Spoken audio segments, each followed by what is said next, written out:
போற படம் ஒரு வித்தியாசமான படம். பணக்காரன் புத்தி பே புத்தின்னு சொல்லுவாங்க. அதுக்கேத்த மாதிரி இந்த படத்துல ஒரு கோடீஸ்வரன் காசை வச்சுக்கிட்டு என்ன பண்றதுன்னு தெரியாம இதுவரை மனிதர்கள் கண்டுபிடிக்காத ஒரு குகையை தேடி கண்டுபிடிச்சு அந்த குகைக்குள்ள குடஞ்சி உள்ள என்ன இருக்குன்னு பார்க்க போறேங்க. ஆனா அந்த குகை இருக்கிற இடம் ஆபத்தான ஆதிவாசிகள் நிறைஞ்ச ஒரு ஆப்பிரிக்கா காட்டுக்குள்ள இருக்கு. அட்வென்ச்சர் பண்ணலாம் நினைச்சு அவன் லெவல கூப்பிட்டு அந்த பணக்காரன் போவ அங்க ஆதிவாசி ஆட்களோ கையில பாட சங்கோட நிக்காங்க.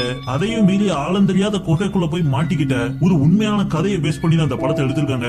இன்னைக்கு பார்க்க போற படத்தோட பேரு சாங்டம். படத்தோட முதல் சீன்லயே அந்த ஆப்பிரிக்கா காட்டு பக்கத்துல இருக்கிற ஒரு சின்ன ஊரை காமிக்காங்க. அந்த ஊருக்கு தண்ணியில மிதக்கக்கூடிய ஒரு ஏரோப்ளேன் வந்து லேண்ட் ஆகுது. அதை பார்த்து அந்த ஊர் மக்கள் ஆச்சரியப்பட அதுக்குள்ள இருந்து கோட்டு சுட்டு கண்ணாடிலாம் போட்டு ஜம்முன்னு ஒரு பணக்காரன் ஒருத்தன் இறங்கி வரான். அவனை ரிசீவ் பண்றதுக்குன்னு ஜாஷ்னு ஒரு பையன் அங்க வந்து நிக்கான். அந்த பயலை பார்த்த உடனே இந்த பணக்காரனுக்கு ஒரே சந்தோஷம். ஓடி போய் கட்டி பிடிச்சு அவனை தழுவ பின்னாடியே பிளைட்ல இருந்து இந்த பணக்காரனோட லவ்வர் இறங்கி வரா. அவ பேரு விக்டோரியா. விக்டோரியாவும் இந்த கோடீஸ்வரனும் காதல் ஜோடிகள். இவங்க ஏன் இங்க வந்திருக்காங்கன்னா இந்த